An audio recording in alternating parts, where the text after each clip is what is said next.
Assalamualaikum warahmatullahi wabarakatuh. Perkenalkan, nama saya Nur Aziza dari kelas M20D. Di sini saya akan menjelaskan dua materi.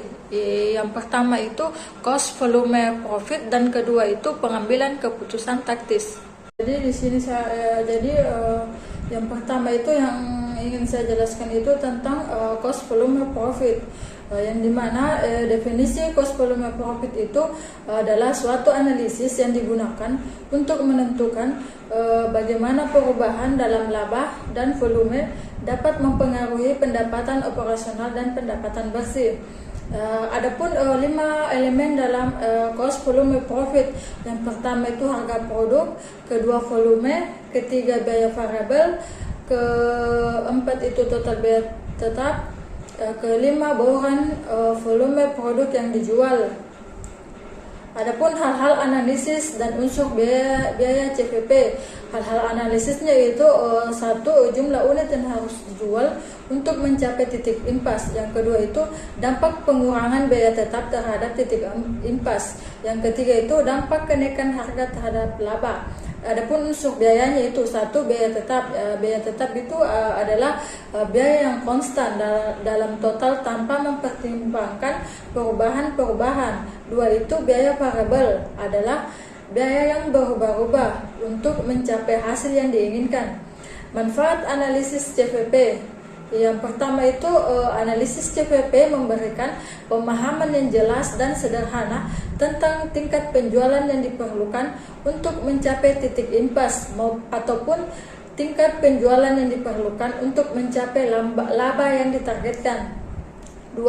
Analisis CVP membantu manajemen untuk memahami perbedaan biaya pada berbagai tingkat volume produksi atau penjualan.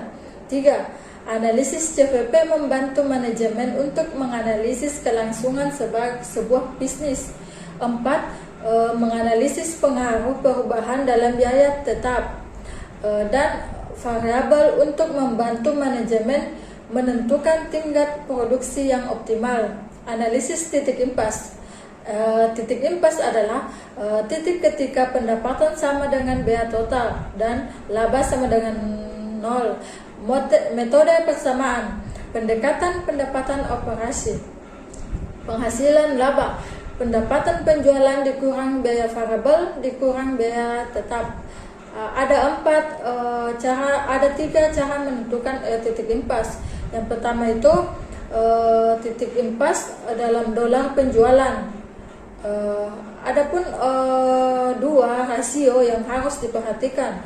Yang pertama itu rasio biaya variabel, merupakan bagian dari setiap dolar penjualan yang harus digunakan untuk menutupi biaya variabel.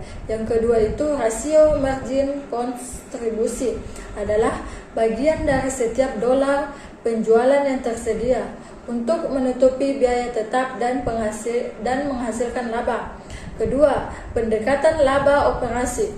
Pendekatan persamaan operasi ini memfokuskan pada laporan sebagai alat yang berguna dalam mengorganisasikan biaya perusahaan dalam kategori biaya tetap dan biaya variabel.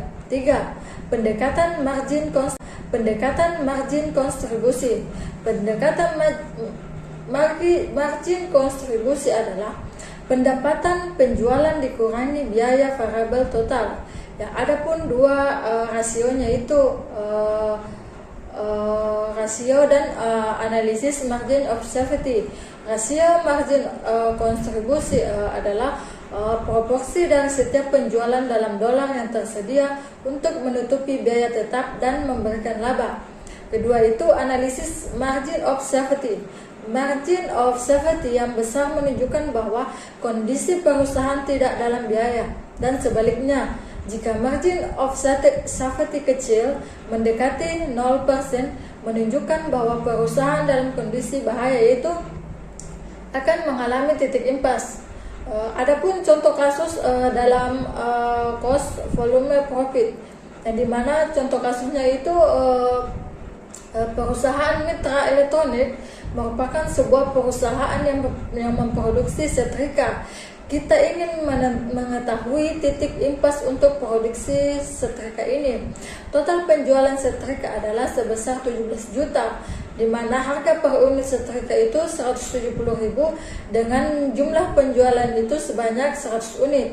Total biaya variabelnya itu sebesar 12 juta dengan biaya tetap itu sebesar 7 juta. Di sini kita akan menghitung jumlah unit yang harus diproduksi agar dapat mencapai titik impas. Jadi kita dapat ketahui bahwa total penjualannya itu 17 juta, harga per unitnya itu 170.000, jumlah unit yang dijual itu 100 unit, biaya variabel itu 12 juta, biaya tetap itu 7 juta. Jadi kita menentukan itu jumlah titik impasnya.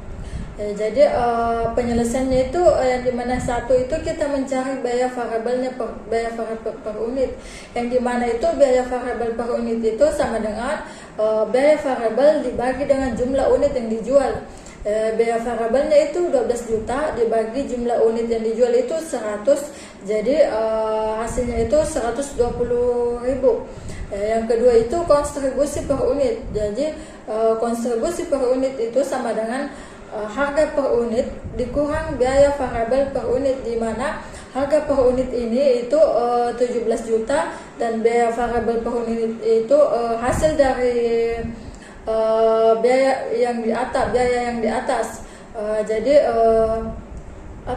jumlahnya itu 50.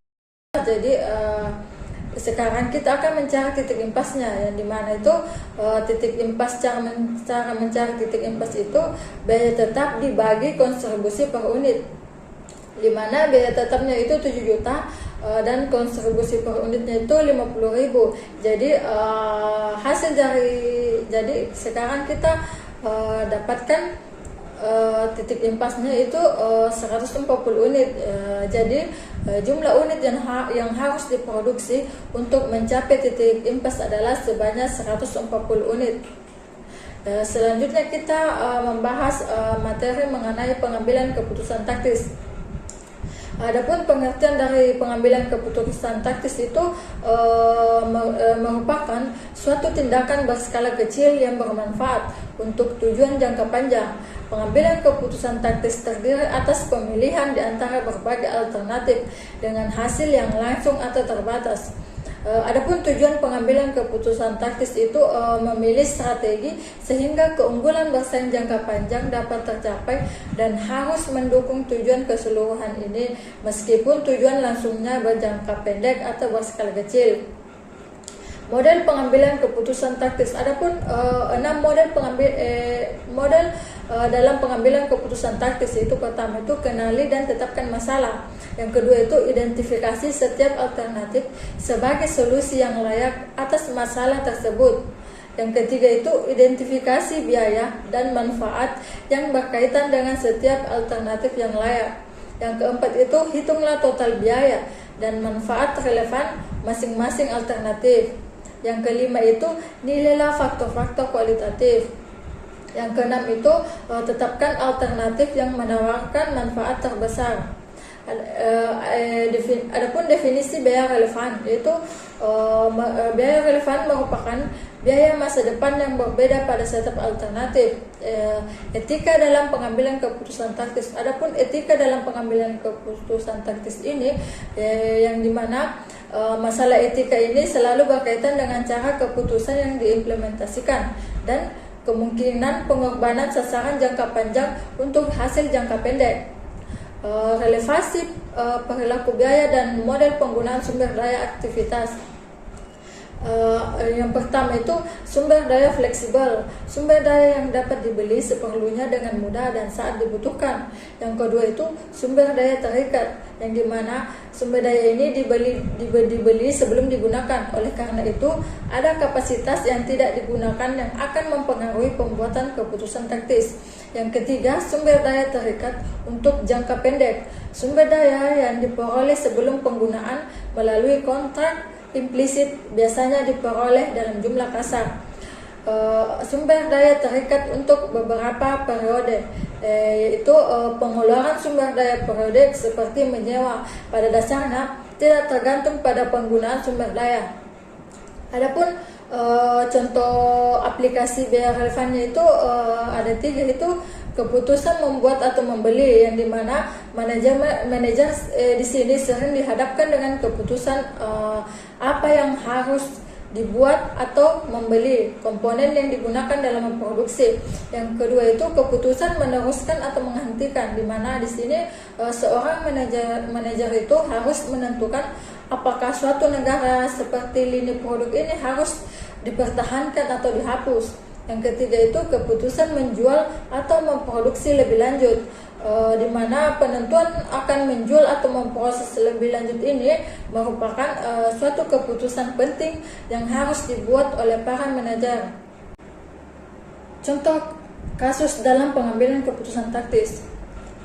Dalam pengambilan keputusan taktis ini adapun beberapa yang harus diperhatikan. Yang pertama itu kita harus kenali dan tetapkan masalah. Misalnya kita ingin makan mie titik. Yang kedua itu identifikasi setiap alternatif sebagai solusi yang layak atas masalah tersebut. Ya, di sini alternatif yang ada yaitu antara kita membeli langsung mie titik itu atau membuat sendiri. Yang ketiga itu identifikasi biaya dan manfaat yang berkaitan dengan setiap alternatif yang layak. Jadi kita sudah ketahui bahwa biaya yang harus kita keluarkan untuk membeli mie titik itu sebanyak 16.000 per porsi. Sedangkan jika kita ingin membuatnya, maka kita memerlukan biaya sebesar 50.000. Itu pun kita bisa menambah beberapa kali. Yang keempat itu hitunglah total biaya dan manfaat relevan masing-masing alternatif. Ya, diketahui bahwa untuk membeli mie titik ini hanya memerlukan biaya sebesar 16.000. Sedangkan jika kita memilih alternatif membuat makanan mie titik ini, maka biaya yang dikeluarkan sebanyak 50.000. Yang kelima itu nilailah faktor-faktor kualitatif. Jadi ketika kita sudah ketahui bahwa lebih efisien untuk memilih alternatif membeli mie titik, oleh karenanya itu kita perlu menilai faktor kualitatif seperti kualitas mie yang diberikan, topping mie, dan rasa yang ditawarkan, apakah sudah sesuai harga atau mana tidak efisien. Yang keenam itu tetapkan alternatif yang menawarkan manfaat terbesar. Jadi karena sudah dinilai bahwa dengan membeli mie titik seharga 16.000 itu ternyata sudah memenuhi faktor-faktor kualitatif dari segi rasa, sehingga kami menetapkan untuk lebih efisien membeli mie titik tersebut. Itulah materi yang saya jelaskan. Sekian dan terima kasih.